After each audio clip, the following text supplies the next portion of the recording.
NFL season keeps rolling right along with Week 3, and we will start, as we often do, with your Buffalo Bills taking on the LA Rams. The Rams and their awful uniforms are coming into Orchard Park 2-0 off of two very strong performances. Jared Goff is looking primed for that bounce-back season that the Rams are hoping that he can have. Whereas Josh Allen is coming off the 2 games of his life, following up his first career 300-yard passing game with his first career 400-yard passing game, with 7 touchdowns across those 2 games to boot. And the thing that greatly encourages me about the Dolphins game was that when the defense was having an off day and couldn't get stops, Josh Allen was able to put this team on his back and go win that game. That's what you want to see from your franchise quarterback. But the biggest concern for Bills fans is the injury status of Matt Milano and Tremaine Edmonds. Ryan Fitzpatrick really zeroed in on the middle of that Bills defense where those 2 guys would have been, and they looked pretty exposed without them in the lineup. If they can at least get one of those guys back in the lineup for this game, that would be a huge boost for the defense. And this is the first real test of the season for the Bills, especially for the offensive line, who is facing an Aaron Donald-led pass rush. But I still think this is a winnable game. I could see this being a low-scoring game, and I think that will play into the Bills' strengths as a team, which is grinding out wins in low-scoring games. So I will remain steadfast and pick my Bills to win this game. Up next is a very intriguing matchup between the Las Vegas Raiders and the New England Patriots. The Raiders are 2-0 going into this game after knocking off the Saints in what I thought at least was a very stunning upset. Josh Jacobs ran all over the Saints defense. That tight end, Waller, they got, looks like a beast. Derek Carr has played as well as I've seen him play since 2015, I think, was the year he was really good. Meanwhile, the Patriots played the first real team on their schedule, and they lost, so...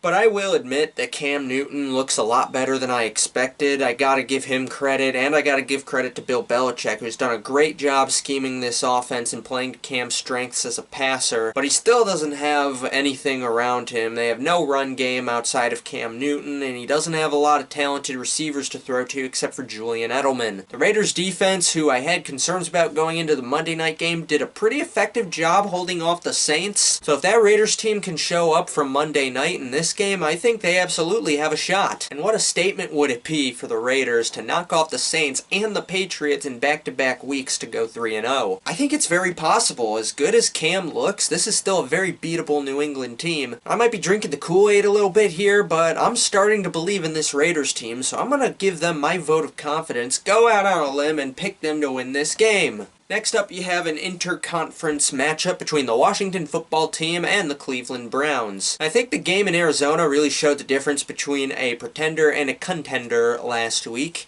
and Washington came out looking like the pretenders. I'm still not sold on Dwayne Haskins, but I do acknowledge that he is handcuffed to an offensive attack that really has no firepower in its arsenal outside of Terry McLaurin. Whereas for Cleveland, you couldn't have asked for a better bounce-back scenario after getting shelled by the Ravens in Week 1. You got a Thursday night victory over the Cincinnati Bengals, and now you get extra time to prepare for a very beatable Washington team. That being said, though, you can't afford to look past this team if you're the Browns, because ask the Eagles what happens when you look past the Washington football team. Their defense is no joke. I am fascinated to see how Kareem Hunt and Nick Chubb will match up against that front 7 led by Chase Young and Montez Sweat. But the Washington secondary is very attackable, and Cleveland definitely has the weapons in the passing game to exploit that. Look for Odell Beckham Jr. and Baker Mayfield to build on their connection from last week. I'm picking the Browns here. Don't screw it up. Up next is the Houston Texans heading to Heinz Field to take on the Pittsburgh Steelers. So the Texans had to face the Chiefs on opening night, the Ravens in Week 2, now get possibly the top defense in the league in Week 3. The schedule could not be more brutal for a team that is struggling to find an identity on offense post DeAndre Hopkins. Meanwhile, the Steelers have failed to convince me that they're anything more than just a one-and-done wildcard team after nearly letting a lead slip away against Jeff Driscoll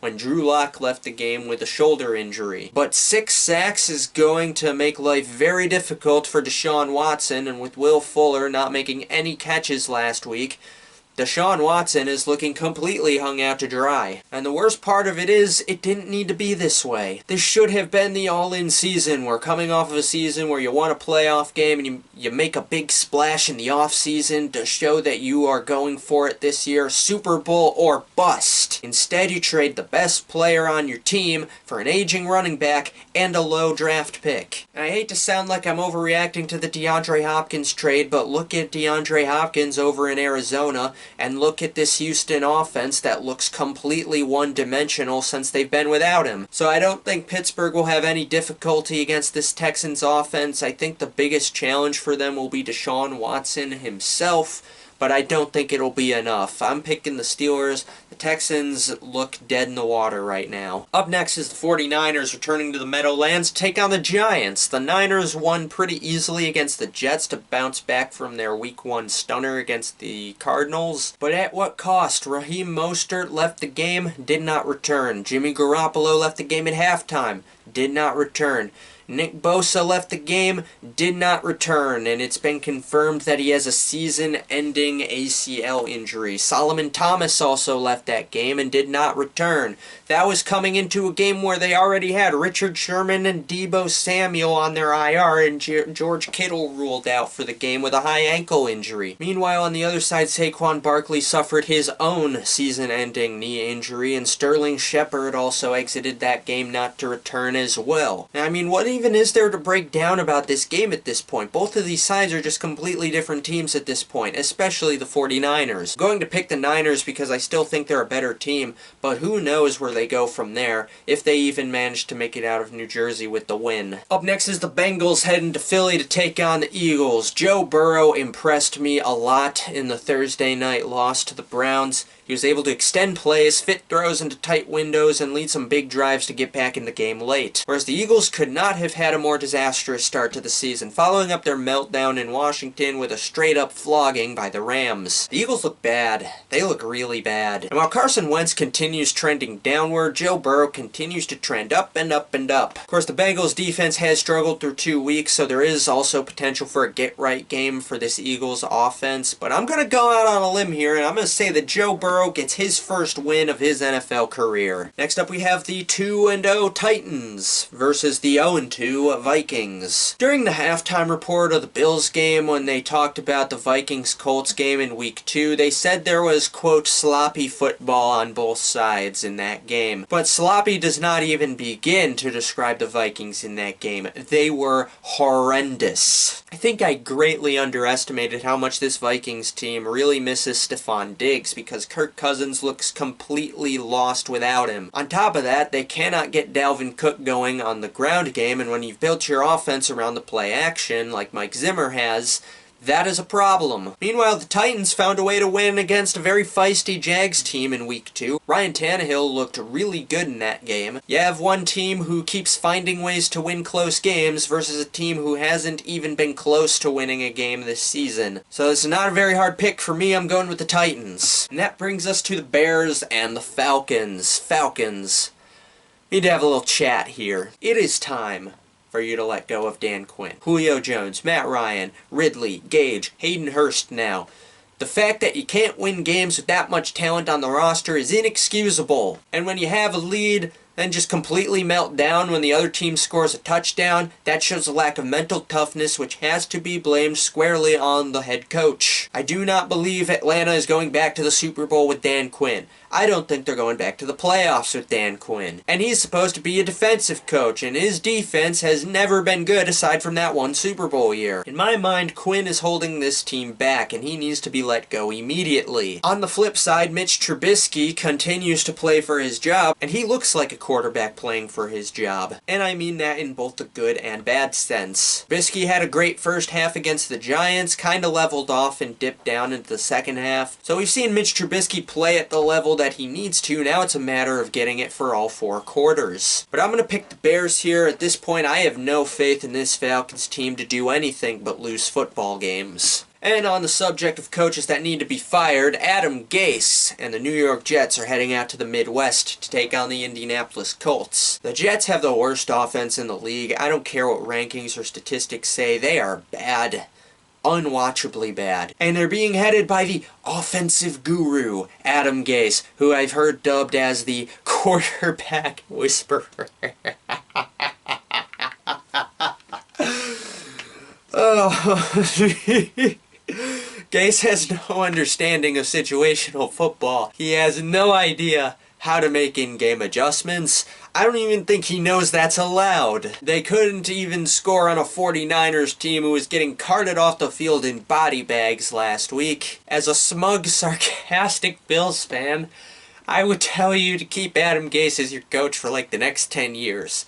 But objectively, the sooner you get that man out of your organization and hire a real coach, the sooner Sam Darnold can finally start to develop. Because the poor kid has done nothing but backslide under Adam Gase, and through 2 weeks of this season, he doesn't even look like he wants to be on the football field. I'm picking the Colts, obviously, but Jets, if you don't get Sam Darnold a real coach soon, then you are going to ruin this poor young prospect beyond the point of repair. Up next we have the Panthers taking on the Chargers. The story of this game will be who gets the start at QB for the Chargers, as Tyrod Taylor was a last-minute scratch due to a chest injury, which actually sent him to the hospital. Opening the way for Justin Herbert to make his first career start against the Kansas City Chiefs. Boy, talk about a baptism by fire. But Herbert put up a very spirited effort, which ended in an overtime loss, but now he gets to take on a Panthers defense that is much easier to play against. If I were Anthony Lynn and I were thinking about giving Justin Herbert the start here, I couldn't think of a better defense to start him off against. But for the Panthers, you have to be looking at this as an opportunity to bounce back as well, after never really being competitive against the Buccaneers. Christian McCaffrey might miss this game, which would be huge, but Robbie Anderson is turning into a bona fide superstar out in Carolina. This one is tough to call because we don't know who is starting for LA. Anthony Lynn has said if Tyrod is healthy, then he will play. And if that's the case, then I think this is a much more limited offensive attack than what we saw out of Justin Herbert. But I'm going to go with the Chargers here. I don't think either quarterback will struggle to move the ball against that defense. If they do, then they will have some serious problems. And that brings us to the aforementioned Buccaneers heading to Mile High to take on the Broncos. Broncos will be without Drew Lock for about 2 to 6 weeks, as he has exited the game against Pittsburgh early with a shoulder injury and did not return. Courtland Sutton is now out for the season as well, so that is a huge, huge blow to what looked like at the beginning of the season could have been an exciting offense to watch. Tom Brady and the Buccaneers got a bit of a groove going against a wet noodle Carolina defense. Jeff Driscoll is getting the start for Denver here. The offensive line really struggled to protect him against the Steelers, and the Buccaneers front seven is no slouch either. I actually think the strength of this Bucs team is the defense, not the offense. They were able to really keep a lid on what looked like an intimidating Carolina offense. Gronkowski has been nowhere to be seen, but Mike Evans and Tom Brady look like they found something together in the Carolina game. I hate to pick Tom Brady in a game, but I think the injuries are just too much to overcome for the Broncos, so I'm going to pick the Bucs here. And that brings me to the Lions taking on the Cardinals in Glendale. Cardinals coming off a very convincing Week 2 win over the Washington football team, whereas the Lions got carpet bombed last week by the Green Bay Packers. This is a tale of two teams. One is going down, down, down. The other is going up, up, up. Also, Matt Patricia is another coach who is on hot seat alert, in my opinion. You're a defensive coach. Your defenses have been terrible through 3 years as the head coach of this team, and they also weren't great at the end of your run in New England, mind you. But the sky's the limit for the Cardinals at this point. Kyler Murray looks great in his second year. DeAndre Hopkins has been the big play difference maker that this team needed, and the talent around him, when you factor in Christian Kirk, Larry Fitzgerald, and Kenyon Drake, the Cardinals can absolutely be fighting for a playoff spot by year's end if they can all stay healthy. I'm all in on the Cardinals now. I'm picking them to go 3-0. Next up, we got the Cowboys taking on the Seattle Seahawks. The Cowboys were able to avert a major catastrophe thanks to another fourth quarter collapse by the Falcons, whereas the Seahawks were able to outlast the New England Patriots to go 2-0. Now, I think this Seahawks team is incredibly hard to beat. I know they haven't played a quality defense yet this season, but that isn't going to change against the Cowboys. That being said, Seattle's defense isn't what it used to be either, even though Jamal Adams undoubtedly provides an X factor to an otherwise pedestrian defense. I think this could be another high-scoring shootout. I think that's the style of game that both of these teams thrive in. So I see this as a pretty even match, but for me, it's going to come down to quarterback play, and I just don't think anybody in the NFC can touch Russell Wilson right now. I'm going to pick Seattle. And that brings us to the Sunday night game, a very intriguing matchup between the Green Bay Packers and the New Orleans Saints. The Saints are coming off a stunning loss in Las Vegas. Las Vegas, do you get it?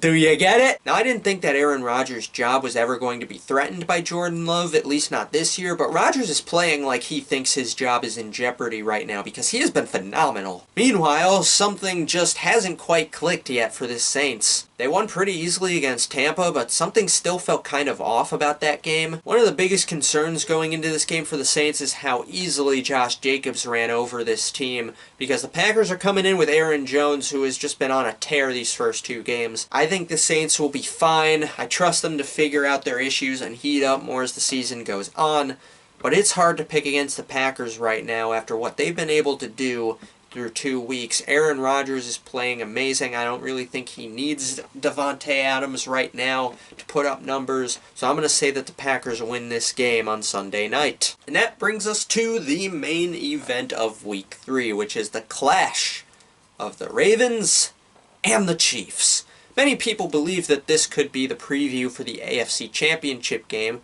which is hard to argue with considering both of these teams look like the two best teams in the league by a long shot. The question going into this game for the Ravens is, have they beaten any quality teams? They shelled the Broncos in Week 1, then dispatched the Texans, who do not look like the same team as they did last year. Of course, the Chiefs got taken to overtime last week by a rookie quarterback who was only told that he would be starting minutes before the game. There might be reason to wonder about that as well. But I think this will be a fun game. It's a home game for the Ravens. Lamar Jackson has picked up right where he has left off last season, and they look like a team on a mission right now. I picked the Ravens last year when these two teams played, and they lost, so that's causing me to lean towards the Chiefs right now. The Chiefs' defense looks a lot better than it did at this time last season, though, so I think that also gives them the advantage. But Calais Campbell has provided a major spark to the Baltimore pass rush. But on the other side, you got Patrick Mahomes, Clyde Edwards-Helaire, Tyreek Hill, Travis Kelce, among others. So, yeah, that Ravens defense is going to have its hands full.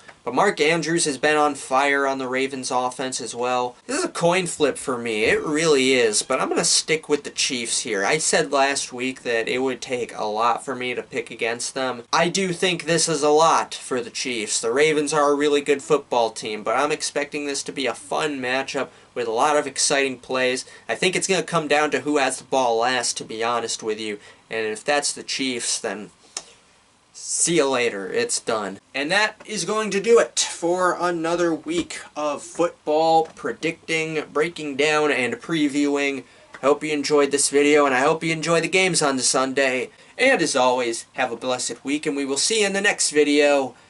And as we always end this segment, go Bills!